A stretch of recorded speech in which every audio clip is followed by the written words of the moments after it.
చిన్న ప్రార్థన చేసుకుని వాక్యధానంలోకి వెళ్దాం.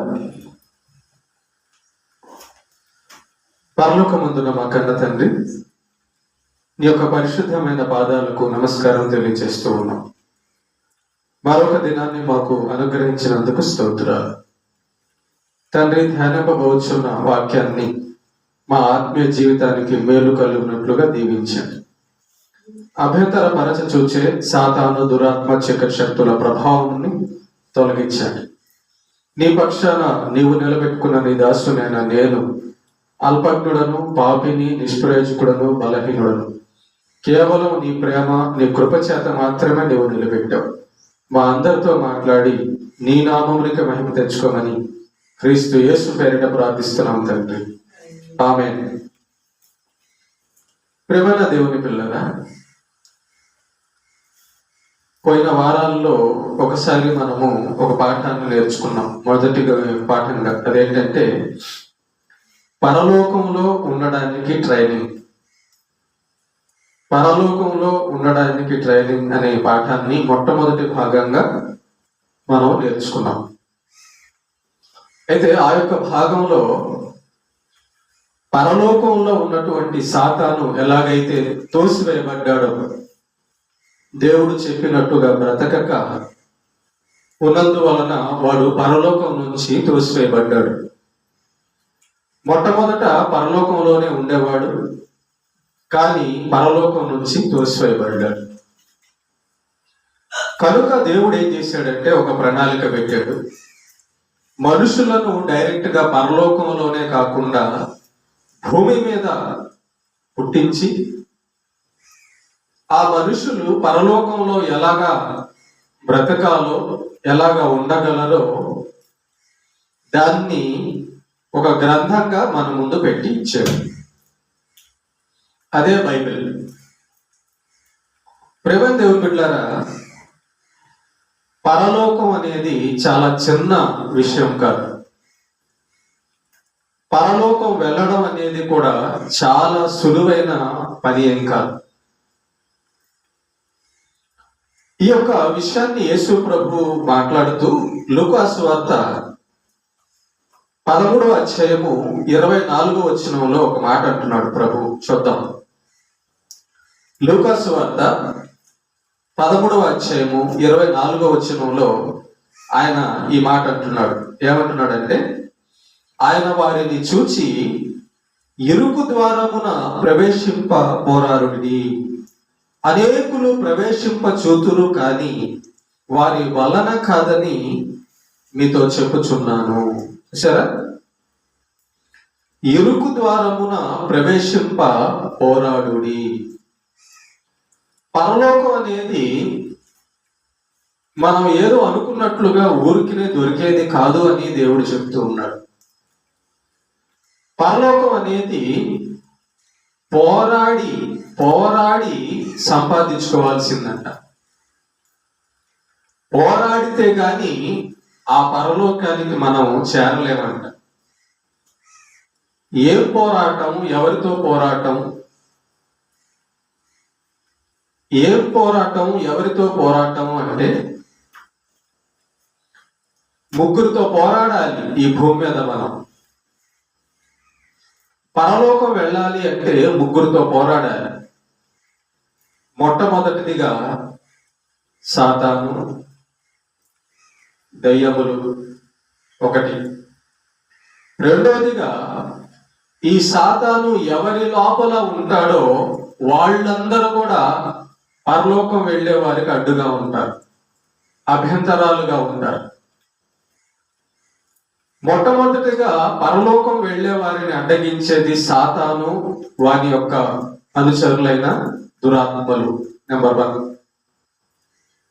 నెంబర్ 2, పరలోకానికి వెళ్ళే వారిని అడ్డగించే వారిలో రెండవ రకం ఎవరంటే, ఎవరి లోపల సాతాను ఉంటాడో, ఎవరి లోపల ఈ దురాత్మలన్నీ ఉంటాయో వాళ్ళు పరలోకానికి వెళ్ళే వారిని అభ్యంతరపరుస్తూ అడ్డగిస్తూ ఉంటూ ఉంటారు.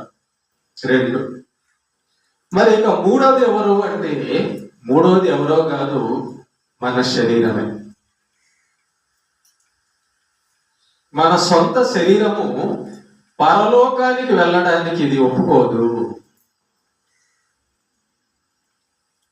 అదేంటండి, పరలోకం వెళ్ళడానికి నా శరీరం ఎందుకు ఒప్పుకోదు అంటే, ఈ శరీరము లోపలికి సాతాను పాపము ప్రవేశించాడు.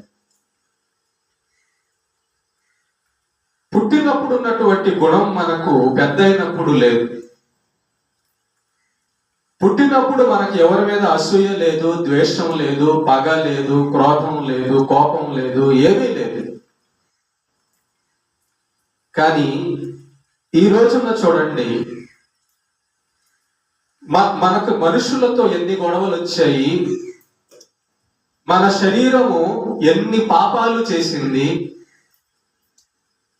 కారణము మన శరీరంలోనికి పాపాన్ని మనం తీసుకున్నాం. సాతాను మనకు ఆశ చూపించాడు, దాన్ని మనం తీసుకొని పాపులయ్యాం. మూడవదిగా మన శరీరము. ఈ మూడిటితో పోరాడి జయిస్తే గాని పరలోకానికి మనం వెళ్ళలేము. లోకంలో మనుషులు ఈ మూడు చేసేటటువంటి మాయలో పడి వాళ్ళు ఆ మూడు చేసే మాయ అర్థం కాకుండా వాళ్ళ కాలాన్ని మొత్తాన్ని కూడా కంప్లీట్ చేసేసుకుంటున్నారు, ముగించేసుకుంటున్నారు.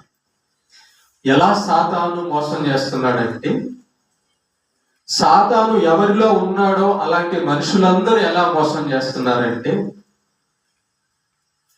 ఈ శరీరం, మన శరీరం మనల్ని ఎలా మోసం చేస్తుందో ఒకసారి ఆలోచించండి.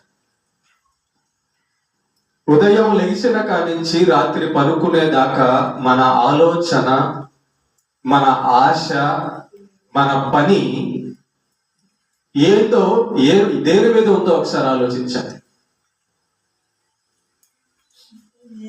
మన ఆలోచన, మన పని, మన మాట, మన కోరిక వేటి మీద ఉన్నాయి అని మనం ఆలోచిస్తే, ఏం తాగాలి, ఏం తినాలి, ఎట్లా సుఖపడాలి, ఎట్లా కట్టుకోవాలి, రేపేం చేయాలి, ఈ డబ్బు ఎట్లాగా, అదెట్లాగా, ఇట్లా చూడండి. ఈ ఆలోచనలన్నీ భూమి మీద, మన శరీరం మీద ఉంటున్నాయి. మన ఏ మనిషి ఆలోచన చూసినా, ఏ మనిషి కోరిక చూసినా ఈ భూమి మీద ఉన్న వాటి మీదను, తన శరీరం మీదను ఉంటున్నాయి తప్ప, ఈ విడిచి వెళ్ళే వాటి మీద నాకెందుకు ఆశ, ఈ విడిచి వెళ్ళే శరీరం మీద నాకెందుకు మమకారము అనే ఆలోచనతో ఎంతమంది బతుకుతున్నారో ఒకసారి ఆలోచించండి. ప్రేమైన దేవుని బిడ్డలారా, యేసు ప్రభు అంటున్న మాట, ఇరుకు ద్వారమున ప్రవేశింప పోరాడుడి. పరలోకానికి వెళ్ళేటటువంటి దారి అంట చాలా ఇరుకైనదట. ఇరుకైనది అంటే అర్థం ఏంటంటే, చాలా కష్టపడితే కానీ అందులోకి మనం వెళ్ళలేము పరలోకానికి. మనం కష్టపడితే మాత్రమే కాదు, దేవుని యొక్క కష్టం, దేవుని యొక్క శక్తిని ఆధారం చేసుకొని మనం కష్టపడాలి. ఈ రెండు జరిగితే తప్ప, దేవుని యొక్క కృప, దేవుని యొక్క శక్తిని, దేవుని యొక్క ఆత్మని మనం ఆధారం చేసుకొని ప్రయాణిస్తే తప్ప మనం పరలోకానికి చేరలేము. పరిశుద్ధాత్ముడు మన హృదయంలోకి రావాలి, పరిశుద్ధాత్ముడు మనలో నివసించాలి.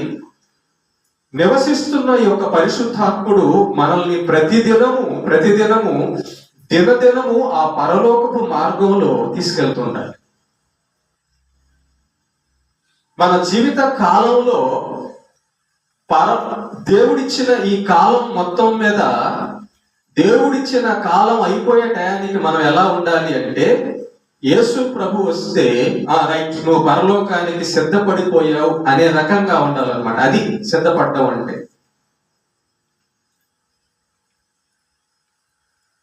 ప్రేమైన దేవుని బిడ్డలారా, మన మనిషి యొక్క ఆలోచనల్ని సాతాను భూమి మీద పెట్టేశాడు. మనిషి యొక్క కోరికలన్నీ కూడా భూమి మీద పెట్టేశాడు. దేవుడి గురించి గాని పరలోకం గురించి గాని ఆలోచనే లేకుండా, సిద్ధపాటు లేకుండా, పోరాడకుండా, సంపాదించుకోవాల్సిన ఆలోచన లేకుండా కేవలం ఈ భూమి మీద మనస్సును పెట్టేసి అలా రోజులు, వారాలు, నెలలు, సంవత్సరాలు మాయలో పెట్టేస్తున్నాడు. కళ్ళు మూస్తే, మనిషి కళ్ళు మూస్తే నాది అనుకున్నది ఏది కూడా తీసుకెళ్ళలేడు. కానీ ప్రాణంతో ఉంటే ఆరాటం, పోరాటం, నాది నాది నాది అని. ప్రాణం ఉన్నంత వరకు ఒక ఆలోచన ఉంది, ప్రాణం పోయిన తర్వాత స్థితి ఇంకొకటిగా ఉన్నది. కనుక ప్రేమ దేవుని బిడ్డలారా, యేసు ప్రభు అంటున్నాడు, పరలోకం వెళ్ళే వారితో, ఇదిగో మీరు రావాలనుకుంటున్న పరలోకము ఒక విధానంలో వెళ్తేనే, ఒక పద్ధతిలో వెళ్తేనే దాంట్లోకి రాగలరు, అది పొందగలరు అంటున్నాడు. చూడండి, పరుగు పందెంలో గెలవాలనుకున్నవాడు పక్కకు చూస్తూ పరిగెత్తితే ముందుకెళ్ళలేడు. పరుగు పందెంలో గెలవాలనుకున్నవాడు కింద నేల చూస్తూ పరిగెత్తితే కేవలం ముందుకెళ్ళలేడు. ముందు చూడాలి, తాడును చూడాలి.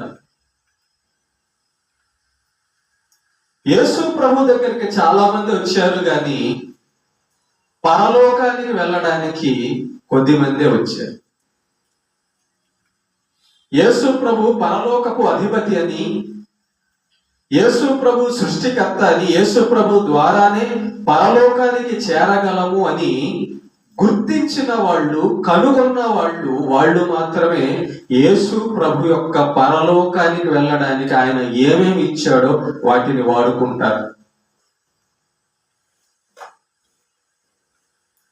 చూడండి, మనకు ఆకలి ఉంది. ఈ ఆకలి తీరడానికి బియ్యం ఉంటే సరిపోదు, పొయ్యి కావాలి, నీళ్లు కావాలి, దబర కావాలి, వండుకోవాలి. వండిన తర్వాత, అప్పుడు తిన్న తర్వాత అప్పుడు ఆకలి తీరుద్ది. కేవలం నాకు బియ్యం ఉంది కదా అంటే ఇప్పుడు ఆకలి తీరిపోదు. కేవలం నాకు గ్యాస్ ఉంది కదా అంటే ఆకలి తీరిపోదు. బియ్యం ఉండాలి, మంట ఉండాలి, నీళ్లు ఉండాలి, దబరు ఉండాలి, వండాలి, ఉడకాలి, తినాలి, అప్పుడు ఆకలి తీరింది. మరి పరలోకానికి మనం ఎలాగా వెళ్ళగలము అంటే, ఇదిగో దేవుడు పరలోకం వెళ్ళడానికి కావలసినవి సిద్ధపాటికి ఈ లోకంలో మనకు కొన్ని ఇచ్చున్నాడు. వాటిని మనం దృష్టిలో పెట్టుకొని వాటి ద్వారా మనము పరలోకం వెళ్ళడానికి సిద్ధపడాలి. మరి దేవుడు మనం పరలోకానికి వెళ్ళడానికి దేవుడు మనకి ఏమేమి ఇచ్చాడు?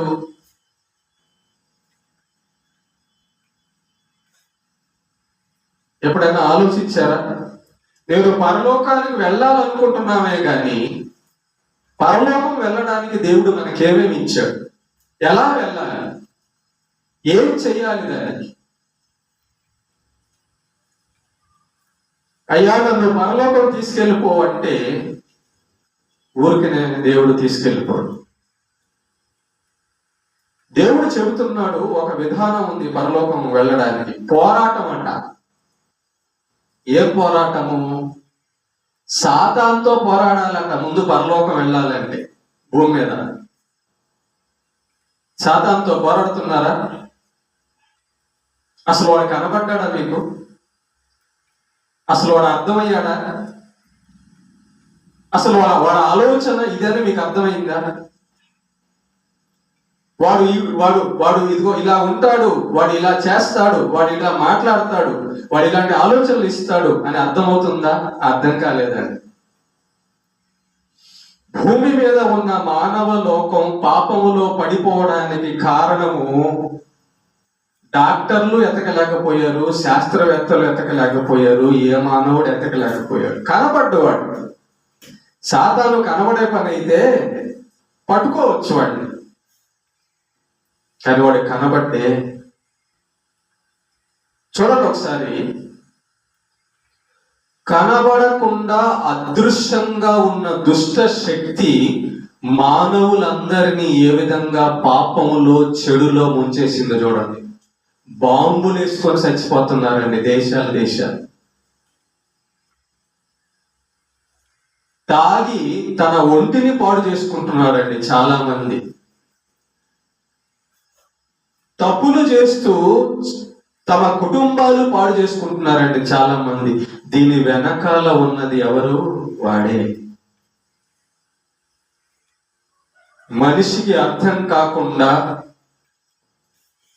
వాడు ఆలోచన ఇచ్చాడని తెలియకుండా చాలా కుయుక్తిగా వాడు మనిషిని మాయ చేసి తన దారిలో తీసుకెళ్ళిపోతున్నాడు నరకానికి. అందుకే యేసుప్రభు అన్నాడు, ఇరుకు మార్గమున ప్రవేశింప పోరాడుడి. గుర్తుపెట్టుకోండి, సాతాన్ని జయించాలని చెప్పాను.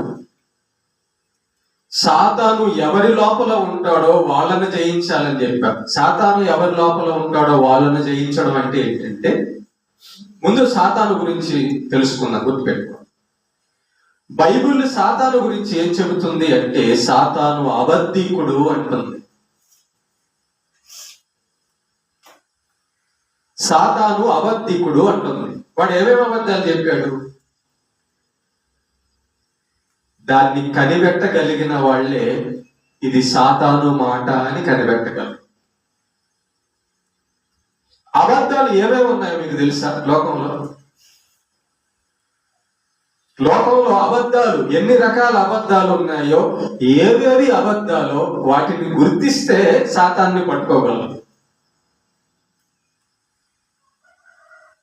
మనమేమో తిండి మీద, ఒంటి మీద, బట్ట మీద, డబ్బు మీద, బంగారం మీద, ఇల్లు మీద, ఆస్తి మీద, దాని మీద ఉంది మన ధ్యాస అంతా.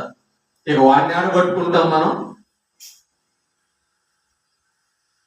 చూడండి ఒకసారి, ప్రేమైన దేవుని బిడ్డలారా, సాతాన్ని మనం కనుగొనాలి. దైవ భక్తులందరూ, బైబిల్లో ఉన్న దైవ భక్తులందరూ కూడా పరలోకం ఎలా వెళ్ళారు అంటే, దేవుడిచ్చినటువంటి గ్రంథము, దేవుడిచ్చినటువంటి ఆత్మ ద్వారా వారి ప్రార్థనా జీవితంలో, విశ్వాస జీవితంలో దేవుని యొక్క వాక్యాలు, నీతి పాటించడం వలన వచ్చిన పరిశుద్ధత వలన, దేవుడి కృప, దేవుడి శక్తి వలన, ఇవన్నీ కూడా ఆధారాలుగా చేసుకొని వాళ్ళ దగ్గర శక్తి పెట్టుకున్నాక అప్పుడు అర్థమవుతాడు సాతాను.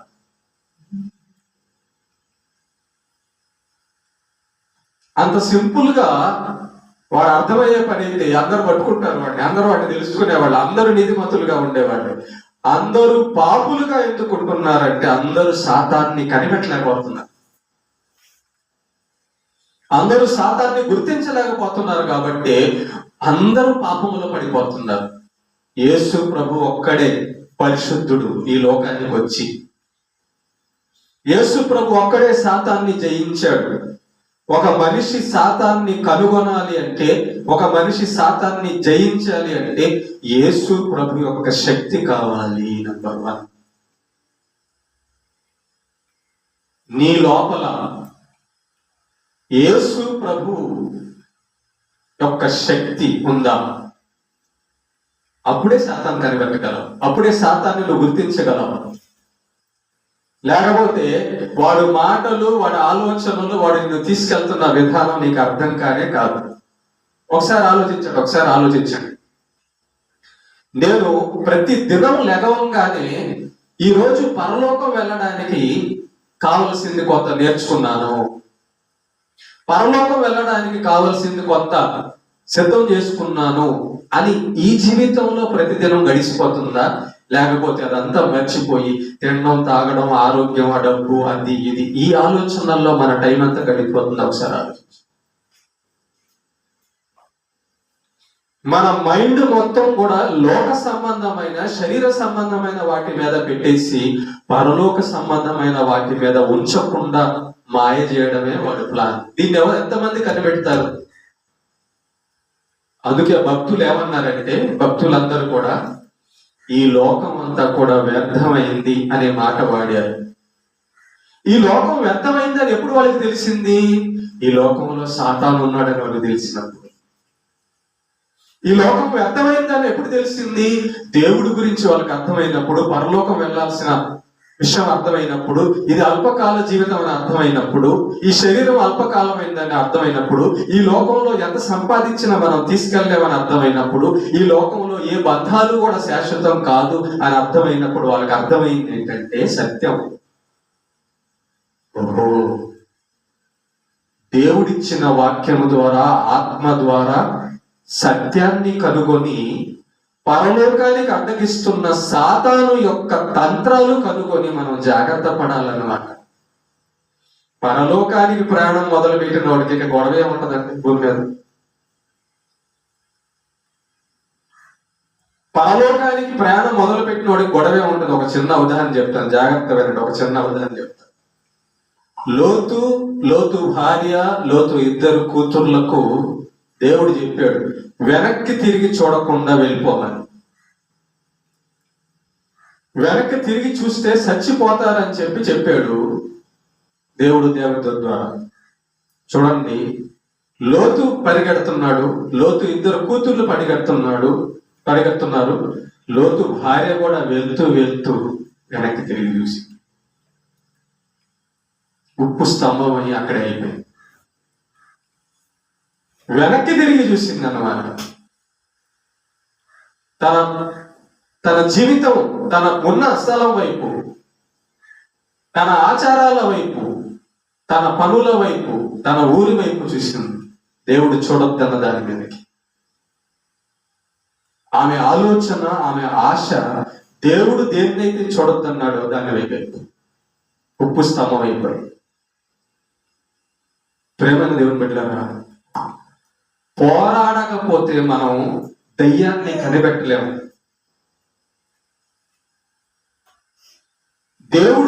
దేవుడు చెప్పినటువంటి ఆ జీవితం, ఆ ఆత్మ మనలో ఏర్పాటు కాకపోతే వాడిని కనిపెట్టడం అనేది అసాధ్యమే. అందుకే మనుషులు చిక్కుకోపోతున్నారు, ఎక్కడో చోట చిక్కుపోతున్నారు. చూడండి, ఏ మనిషి నోటైనా, బయట మనిషి మాటల్లో మీరు చూడండి, దైవభక్తి గాని, పరలోకం గురించి గాని బయట మనుషుల నోట రాదని. నేను దేవుణ్ణి పరిశీలిస్తున్నాను, నిజమైన దేవుడు ఎవరు అని నేను పరిశీలిస్తున్నాను అనే మాట బయట ఎంతమంది మా మనసుల్లో వింటాం, నోట వింటాం. పోనీ చర్చి లోపలికి వచ్చి వింటున్న మనలో అయినా, ఇదిగో నేను పరలోకానికి ఎలా వెళ్ళాలో పరిశీలిస్తున్నాను, ఆలోచిస్తున్నాను, కనుగొంటున్నాను, సిద్ధపడుతున్నాను. పరలోకానికి ఎలా వెళ్ళాలి, దేవుడు పరలోకానికి వెళ్ళాలంటే ఎలా సిద్ధపడమన్నాడో అలా నేను సిద్ధపడుతున్నాను, నేర్చుకుంటున్నాను, దాన్ని నేను సాధిస్తున్నాను, ఆ సాధన చేస్తున్నాను అనేవాళ్ళు ఎంతో. పౌలు గారు ఒక మాట అన్నాడు, నా శరీరమును నలగగొట్టి దాన్ని లోపరుచుకుంటున్నాను అంటున్నాడు. ఎందుకు? పరలోకం వెళ్ళలేకుండా ఆటంకపరుస్తుంది. ఈ కళ్ళు చూడమంటది, నోరు తినమంటది, ఈ శరీరం కోరుకుంటూ రకరకాల, ఈ పాపానికి సాతాను వచ్చేసి రకరకాలన్నీ ఆశలు పెట్టేస్తుంటాడు. వాటన్నిటిని వద్దనుకోవాలి. నలగొట్టడం అంటే, నీ దగ్గర ₹1,00,00,000 పెట్టి ఈ డబ్బంతా ఎంజాయ్ చేయంటే, అబ్బా నాకు ₹1,00,00,000 వచ్చినాయి కదా, ఇక నేను ఎంజాయ్ చేయొచ్చు అని నువ్వు అనుకుంటే భ్రమ.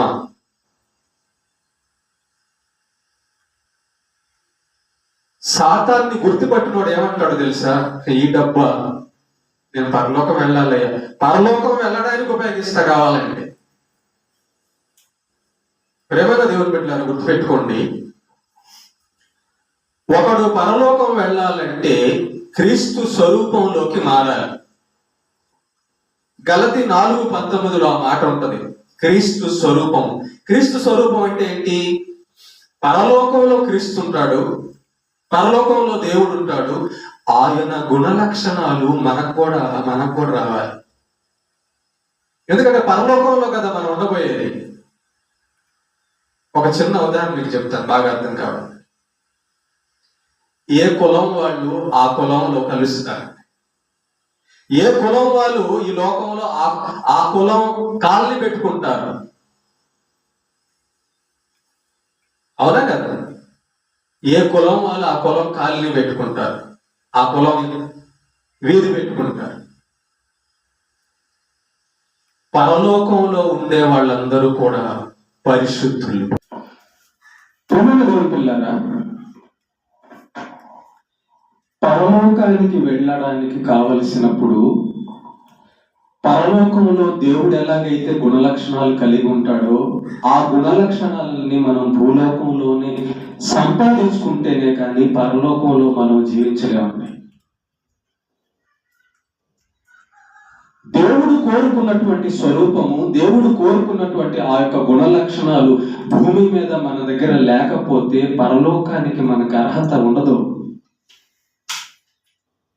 చూస్తే గలతీ పత్రికలో ఒక మాట రాయబడి ఉంది.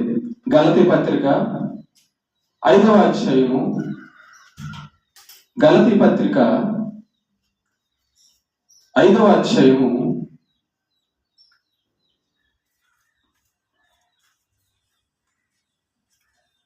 'చదువుతున్నాను నేను, చూడండి. గలతీ పత్రిక 5వ అధ్యాయములో పరలోకములో వెళ్ళేవారు చెయ్యకూడని పనులు, పరలోకానికి వెళ్ళే వాళ్ళు చెయ్యకూడని పనులు అన్నమాట. అంటే ఇక్కడ మానేసేయాలన్నమాట. ఇప్పుడు ఇక్కడ నేను చదవబోతున్న ఈ పనులన్నీ ఇక్కడ మానేసేయాలి పరలోకం వెళ్ళాలంటే. ఏంటవి? గలతీయులకు రాసిన పత్రిక 5వ అధ్యాయము 19 నుంచి.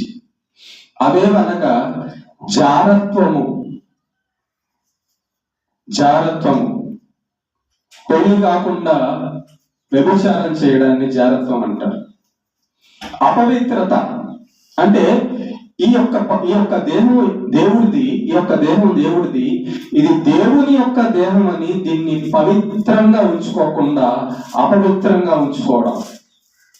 అపవిత్రంగా దేహాన్ని ఉంచుకునే వారు పరలోకానికి వెళ్ళలేరండి. తర్వాత కాముకత్వం ఎల్లప్పుడూ ఈ దేహంలో సుఖం పొందాలని ఆలోచన కలిగి ఉండడం. ఇది మానకపోతే పరలోకం వెళ్ళలేమండి. తర్వాత విగ్రహారాధన, దేవుడి కంటే ఎక్కువ దేన్ని మనం ప్రేమిస్తామో దానికోసం నరకానికి వెళ్ళిపోతాం. దేవుడి కంటే ఎక్కువ ఏది, అందుకే దేవుడు అంటే పరిగెత్తేవాడే పరలోకానికి రాగలడు. దేవుడి కంటే ఇంకా నేనన్నా ప్రేమించాడు అనుకో, వాడు దేవుణ్ణి విడిచిపెట్టేయగలడు. దేవుణ్ణి ఒకడు విడిచిపెట్టడానికి కారణం ఏంటంటే, ఒక మనిషిని గాని, ఒక డబ్బుని గాని, తన శరీరాన్ని గాని దేవుని కంటే ఎక్కువగా ప్రేమించినప్పుడు వాడు దేవుడికి దూరం అయిపోతాడు.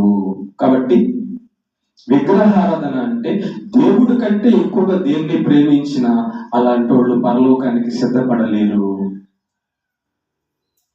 కారణము, వాళ్ళు మనిషినో, తమ శరీరాన్నో, డబ్బునో, ఆస్తినో, ఇంకో దాన్ని ప్రేమిస్తారు. అందువల్ల దేవుడికి దూరం అయిపోతారు. అభిచారము అంటే మనసు లోపలే ఊహించుకోవడం అన్నమాట. చెడు ఊహించుకోవడం, మనసు లోపల చెడు ఊహించుకోవడం. తర్వాత ద్వేషము. ఈ లోకంలో మనం ఎంతకాలం కొట్టుకుంటామండి? ఒకరి మీద కోపం పెట్టుకున్నా, ఒకరిని కొట్టాలనుకున్నా, ఒకరిని తిట్టాలనుకున్నా ఎంతకాలం తిడతాం, ఎంతకాలం కొడతాం? ద్వేషం ఎంతకాలం పెట్టుకుంటాం? దాన్ని విడిచిపెట్టాలంట. ద్వేషాన్ని, ఒక మనిషిని ద్వేషించడాన్ని విడిచిపెట్టని వాడు పరలోకం ఎలా పోతాడు? పరలోకం వెళ్ళిన తర్వాత ఇవన్నీ ఉండకూడదు. కాబట్టి పరలోకాన్ని వెళ్ళేవాడు ఇక్కడ ఇవన్నీ మానేసేయాలి. ద్వేషం, కలహము, గొడవలు. ఊరికినే గొడవలు అనేవి మన జీవితంలో ఉంటున్నాయి అంటే పరలోకం వెళ్ళి కూడా నువ్వు గొడవ వేసుకుంటావు. నువ్వు పరలోకం వెళ్ళి ఎవరితో గొడవ వేసుకుంటావు? కాబట్టి పరలోకం వెళ్ళేవాడు గొడవ వేసుకునేవాడు పరలోకానికి అర్హులు కాదు. మత్సరములు, కుళ్ళు, క్రోధములు, పగబెట్టుకోవడం, కక్ష, పగలు, భేదములు, తేడా. నేను ఆ కులం, నేను ఈ కులం, నాకు డబ్బు ఉంది, నువ్వు పేదవుడివి, నేను జ్ఞానిని, నువ్వు బుద్ధులైనవి, భేదాలు. అసూయలు, విమతములు, మత్తతలు, అల్లరితో కూడిన ఆటలు, పాటలు మొదలైనవి. వీటిని గూర్చి నేను మునుపు చెప్పిన ప్రకారం ఇట్టి వాటిని చేయువారు దేవుని రాజ్యము స్వతంత్రించుకొనరు. ఇటు వాటిని చేయువారు, ఇలాంటివి చేయువారు, ఇలాంటివి మానని వారు పరలోకానికి రాలేరంట. అక్కడ పరలోకంలో ఇలాంటి పనులు చేయడానికి కుదరదు. ఎందుకు ఇలాంటి పనులు చేస్తున్నామంటే సాతాను చెప్పింది చేస్తున్నారు కాబట్టి. ఎందుకు వాటిని మానడం లేదంటే సాతాను వాటిని మన చేత చేయిస్తున్నాడు అన్న సంగతి మనకు అర్థం కావడం లేదు కాబట్టి మనం దాన్ని చాలా తేలిగ్గా తీసుకుంటున్నాం. ఒక గొడవని, ఒక అసూయని, ఒక అపవిత్రతని, ఒక కాముకత్వాన్ని, ఒక అల్లరితో కూడిన ఆటపాటల్ని, ఒక వ్యభిచారాన్ని, ఒక మద్యాన్ని, ఒక దొంగతనాన్ని, ఒక అబద్ధాన్ని, ఒక బూతులు మాట్లాడి మనం ఎలా తీసుకుంటున్నాం తెలుసా? ఏమైందిలే. దేవుడు ఏమంటున్నాడంటే ఇవి చేయి వారు పరలోకానికి రారు అంటున్నాడు. ప్రేమైన దేవుడు బిడ్డలారా, గుర్తుపెట్టుకోండి, నేను పరలోకానికి వెళ్ళిపోవాలన్న ఆశ కలిగినోడు తన మాట, తన ఆలోచన, తన జీవితాన్ని సరిదిద్దుకుంటాడండి ప్రతిరోజు. అంటే ఇవన్నీ నా దగ్గర ఉండకూడదు అనమాట. బియ్యం వండేటప్పుడు రాళ్ళు వేరుకుంటారుగా, కూర వండేటప్పుడు కూరగాయలన్నీ నీళ్ళల్లో వేసి కడుగుతారుగా మట్టి లేకుండా. మనం తినడానికే అంత జాగ్రత్త కావాల్సి వస్తే నిత్యం జీవించడానికి ఇంకెంత జాగ్రత్త కావాలో ఒకసారి ఆలోచించండి. అయితే మానవుడికి ఆ శక్తి చాలదు, దేవుడి మీద ఆధారపడాలి. దేవుడి మీద ఆధారపడితే దేవుడి శక్తి చేత పరిశుద్ధుడుగా, పరిపూర్ణులుగా ఉండగలరు. కానీ మనం దేవుడి మీద ఆధారపడాలి, దేవుడి శక్తి పొందుకోవాలన్న ఆశ, సిద్ధపాటు, ప్రార్థన ఎక్కడ? ప్రేమైన దేవుని బిడ్డలారా, పరలోకానికి పరలోకానికి సిద్ధపడే వాళ్ళు ఎవరి మీద కక్ష పెట్టుకోరు. ఎందుకు కక్ష? పరలోకానికి వెళ్ళేవాడికి, పరలోకానికి వెళ్ళేవాడు ధనం మీద మోజు పెట్టుకోడు. అక్కడికి రాదుగా డబ్బు. పరలోకానికి వెళ్ళేవాడు దేవుడి కంటే ఎవరిని ఎక్కువ ప్రేమించడు. ఎందుకంటే వాళ్ళు దేవుడికి దూరం అయిపోతారు. చూసారా?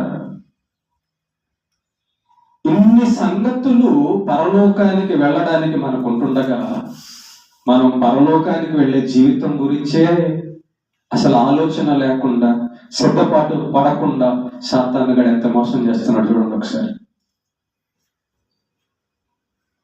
ఎందుకు బతుకుతున్నావు ఈరోజు?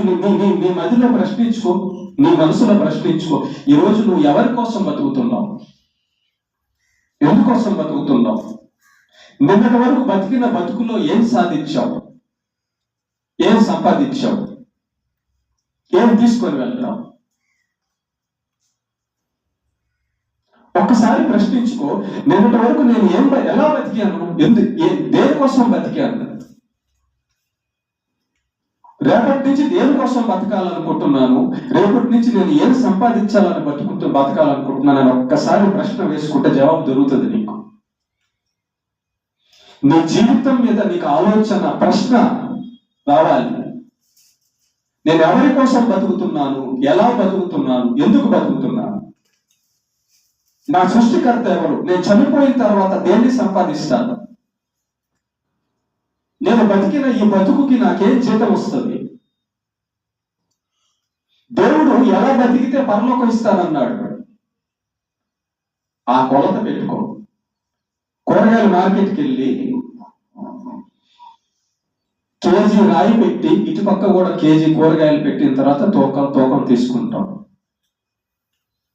ఇటు కేజీ రాయి పెడతావు, ఇటు కేజీ కూరగాయలు పెట్టి తూకం తీసుకుంటాం. దేవుడు కూడా పరలోకం వెళ్ళడానికి ఇదిగో తూకం పెట్టాడు. కాబట్టి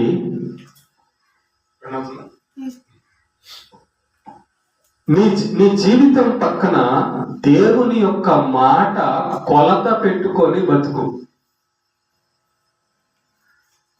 నీ జీవితం పక్కన దేవుని యొక్క వాక్యాన్ని పెట్టుకుంటే ఆ వాక్య ప్రకారం నా జీవితం ఉందా లేదా అని చూసుకుంటూ, లేకపోతే సరి చేసుకుంటూ, కావాల్సింది సంపాదించుకుంటూ అలా జీవితాన్ని ముందుకు తీసుకెళ్ళాలి.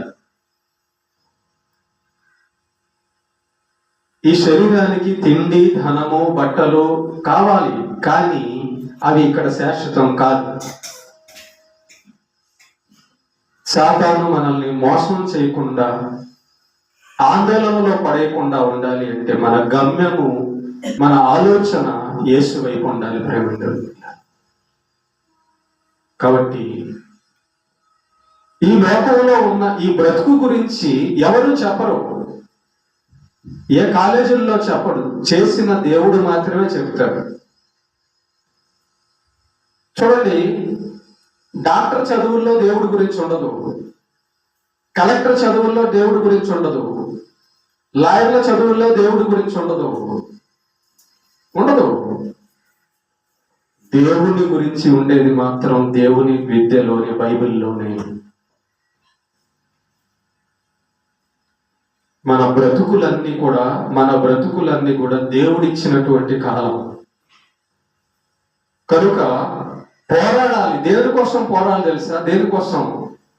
పరలోకం వెళ్ళడం కోసం పోరాడాలి. ప్రార్థన చేయడంలో పోరాడాలి. సాతాన్ని గెలవడానికి పోరాడాలి. పాపాన్ని గెలవడానికి పోరాడాలి.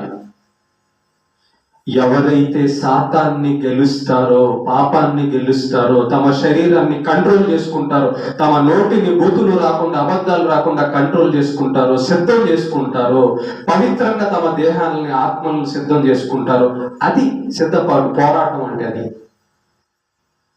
సాతాను మనల్ని గెలవకూడదు. ఒక మాట చెప్పనా? ఇందాక చెప్పాను కదా, సాతాన్ని మనం గుర్తుపట్టడం ఎలాగంటే, వాడిని కనుగొనడం ఎలాగంటే చెప్తాను, జాగ్రత్తగా వినండి. వాడిని మనం ఎలా కనిపెట్టగలం అంటే, ఎప్పుడైతే మనం దేవుడు చెప్పినట్టుగా నీతిగా బ్రతకడానికి మొదలు పెడతామో వాడు క్లియర్గా అర్థమైపోతాడు. అక్కడ మనం అబద్ధాలు మానేసామనుకో వాడు అర్థమైపోతాడు. మనం తప్పులు చేయడం మానేసామనుకో వాడు క్లియర్గా అర్థమైపోతాడు. ఎందుకంటే మన దగ్గరకు వచ్చి చూడండి, మనం అబద్ధం ఇక ఆడకూడదు అనే ఆలోచన తీసుకున్నప్పుడు కొన్ని పరిస్థితులు మనకు అక్కడ ఏర్పడతాయి. మనం అబద్ధం ఆడేటట్టుగా, ఇదేంటిది, నేను అబద్ధం ఆడకూడదు అనుకుంటున్నాను కదా, మరి అబద్ధం ఆడడానికి ఈ పరిస్థితులు ఏర్పాటయ్యింది ఏంటి అంటే వాడే. నేను తప్పు చేయకూడదు అనుకుంటున్నాను కదా, మరి ఈ పరిస్థితులు ఏంటి అంటే వాడి తెచ్చినవే. నేను మందిరానికి వెళ్ళాలనుకుంటున్నాను కదా, మరి ఈ పరిస్థితులు ఏంటంటే వాడు తెచ్చినవే. గుర్తుపెట్టుకోండి, దైవ భక్తి, నీతి, ప్రార్థన, విశ్వాసము, పరిశుద్ధత, వాక్యం చదవడము, వాక్యం వినడం, వాక్యం పాటించడం ఎప్పుడైతే మనం ప్రారంభిస్తామో వాడు మనకు అర్థమవుతాడు. అప్పుడు వాడిని గుర్తుపట్టగలం. ఇదా వాడి ప్లాను, ఇదా వాడి తంత్రం, ఇదా వీడి యొక్క క్రియలు అని అప్పుడు మనం భక్తులందరూ కూడా అలాగే గుర్తుపెట్టారు. లేకపోతే మనం నీతిగా బ్రతకడానికి సిద్ధపడకపోతే ఎక్కడున్నట్టు మనం? మనం నీతిగా బ్రతకడానికి సిద్ధపడలేదనుకో, మనం ఎక్కడ ఉన్నట్టు? సాతాను చేతుల్లో ఉన్నట్టే. వాడి చేతుల్లో ఉంటే మనకు అర్థం కాదు. వాడి చేతుల్లో ఉంటే అసలు మనకు అర్థమే కాదు. చూడండి, తాగి తాగి తాగి జీవితాలు పాడు చేసుకుంటున్నారు. వాడి జీవితం చనిపోయిన తర్వాత నరకానికి వెళ్ళిపోతాడని వాడికి అర్థం అవుతుందా? అర్థమైతే వాడు ఎందుకు అట్లా ఉంటాడు? నరహత్యలు, దొంగతనాలు, వ్యభిచారాలు, మోసాలు, ఈ కొట్లాటలు, ఈ గొడవలు, ఇవన్నీ ఎందుకు చేస్తున్నారు? దాని వెనకాల ఎవడున్నాడు? తర్వాత ఏమవుతుందో అర్థమైతే వాళ్ళు చేస్తారా? ఇది కేవలం మనుషులు గొడవలే, ఇది కేవలం మనుషులు చేసే పనులే అన్నట్టుగా పైకి చూపిస్తున్నాడు, కానీ లోపల వాడున్నాడు. ఇది చేసిన తర్వాత ఏమైందిలే, తక్కిడో దిక్కుడో అని వాడు మనుషులకు తెలియచేస్తున్నాడు. తర్వాత నరకంలో వెళ్ళేటట్టుగా భయంకరమైన శిక్షలో పడేయడానికి కారణం అవుతున్నాడు. నేను ఒక మాట చెప్పి ముగించేస్తాను. భక్తి స్టార్ట్ చేస్తేనే కానీ సాతాను మనకు దొరకడం. నేను ఈ రోజు నుంచి అబద్ధం ఆడకుండా ఒకసారి నేను చెప్పింది ట్రై చేయండి. ఒకసారి ఈసారి చూడండి, కావాలంటే సాతాను మీకు ఎలా దొరుకుతాడో దొరకడం చూడండి. ఒకసారి ఈ రోజు నుంచి ఖచ్చితంగా నెల రోజులు పెట్టుకోండి. ఈ నెలలో నేను అబద్ధం ఆడకూడదు, చెడు ఆలోచించకూడదు, బూతులు మాట్లాడకూడదు, ఎటువంటి తప్పు చేయకూడదు, నీతిగా బతకాలని చెప్పి ఈ రోజు నుంచి, ఈ క్షణం నుంచి అనుకోండి. ఎన్ని సమస్యలు మీకు ఎదురవుతాయి చూడండి. కావాలంటే ఎక్కడి నుంచి వస్తాయి సమస్యలన్నీ?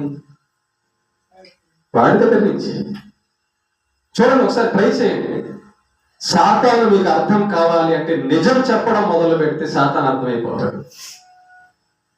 సాతాను అర్థం కావాలంటే ప్రార్థన చేయడం మొదలు పెడితే, పరలోకానికి వెళ్ళేటట్లుగా పవిత్రంగా బతకడం మొదలు పెడితే, వాక్యం చదవడం మొదలు పెడితే, ఈ లోకంలో ఉన్నవన్నీ విడిచిపెట్టి నేను పరలోకం వెళ్ళిపోవాలి, సువార్త చేయడం మొదలు పెడితే అప్పుడు అర్థమవుతాడండి సాతాను.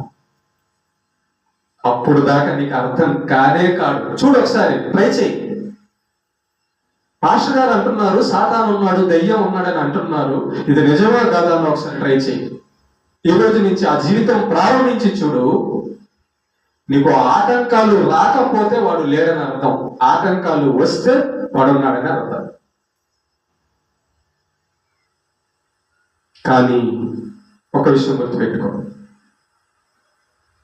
వాడిని గెలిచి మనం పరలోకం వెళ్ళిపోవాలి. మన శరీరాన్ని గెలిచి పరలోకం వెళ్ళిపోవాలి. ఈ లోకంలో ఉన్న మనుషుల సాతాను అనుచరులను గెలిచి మనం పరలోకం వెళ్ళిపోవాలి. వాడు ఎన్నో రకరకాల అబద్ధాలు చెప్పిస్తాడు మనుషుల చేత, రకరకాల పనులన్నీ చూపించి వాడు మనల్ని దారి తప్పించడానికి ట్రై చేస్తుంటాడు.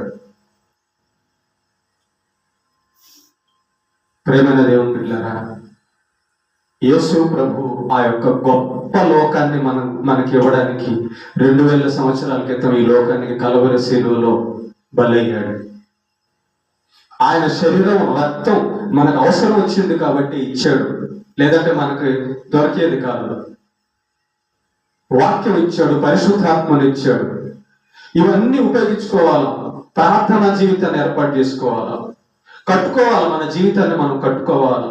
మన ఆలోచనలన్నీ దేవుని గ్రంథం మీద పెట్టేసేయాలి. మనం పరుగంతా కూడా దేవుడి మీదకే, ఆరాధనకే, దేవుడి వైపే ఉండాలి. అప్పుడు మాత్రమే వాడిని కలుగొని దేవుని శక్తి ద్వారా వాడిని జయించి మన జీవితాన్ని మనం కట్టుకొని పరలోకం వైపు ఆనందమైన జీవితాన్ని ప్రయాణం చేయగలం. అందుకే కదా యేసు ప్రభుని మనం నమ్ముకుంది. యేసు ప్రభును ఎందుకు నమ్ముకున్నావు అని నిన్ను ఎవరైనా అడిగితే నువ్వేం చెప్తావు?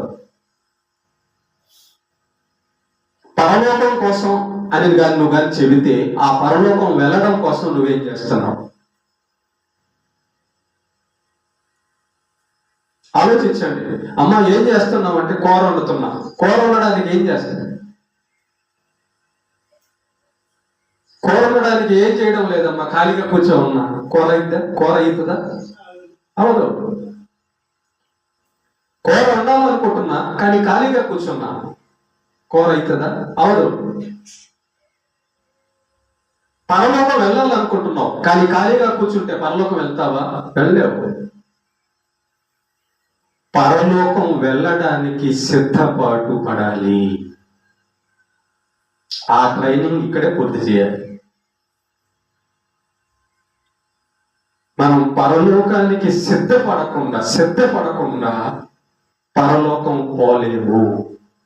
పరలోకంలో ఇక్కడ సిద్ధపడడానికే దేవుడు ఇవన్నీ కూడా మనకి ఇచ్చాడు. లేకపోతే పరలోకం వెళ్ళిపోయిన తర్వాత యేసు రక్తం, బైబిల్, ఆత్మ ఇయ్యచ్చుగా. ఆలోచించండి ఒకసారి.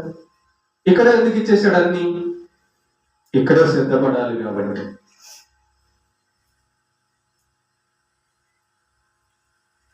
ఈ లోకం మాయలో, సాతాను మాయలో వెళ్ళిపోతుంది. తెలీదు, లోకానికి తెలీదు. తెలిస్తే ఎప్పుడో దేవుడిని నమ్ముకునేవాళ్ళు వాళ్ళు.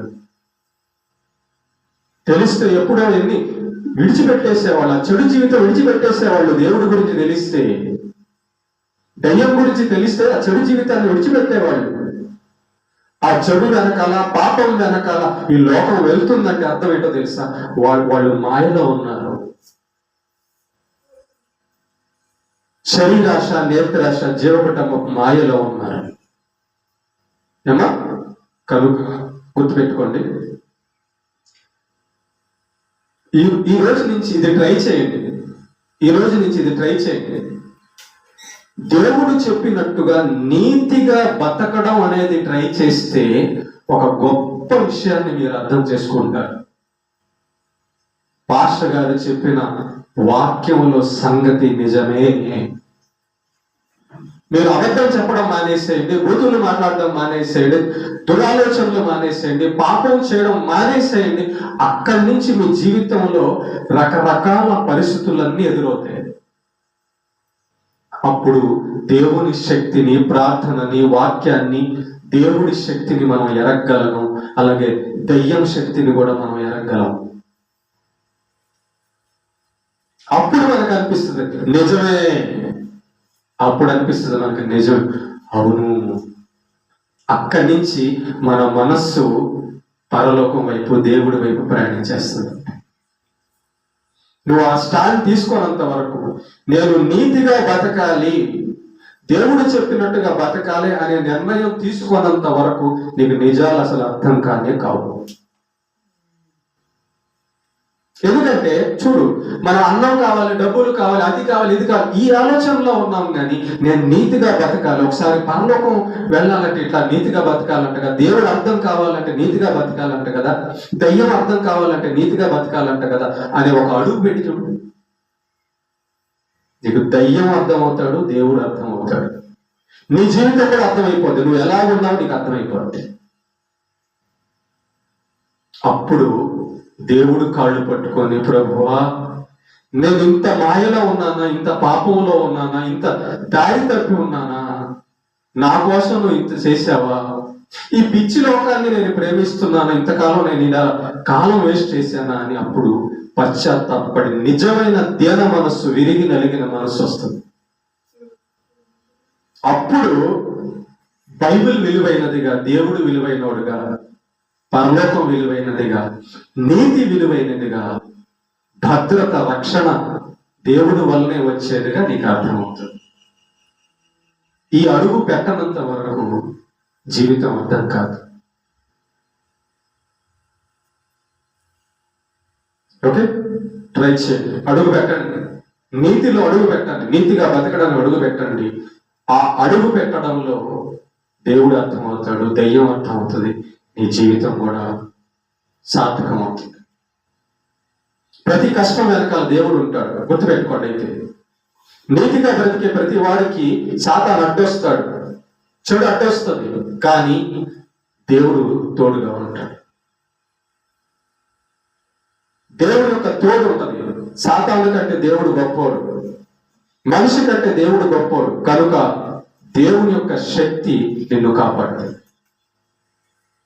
అయితే ఈ లోకంలో పడి సాతాను వెనకాల వెళ్తే ఒకరోజు నరకానికి వెళ్ళాల్సి వస్తుంది. దేవుడి చేతిలో నుంచి ఎవడు కూడా తప్పించుకోలేడు. ఓకేనా? దేవునికి మహిమ కలుగును గాక.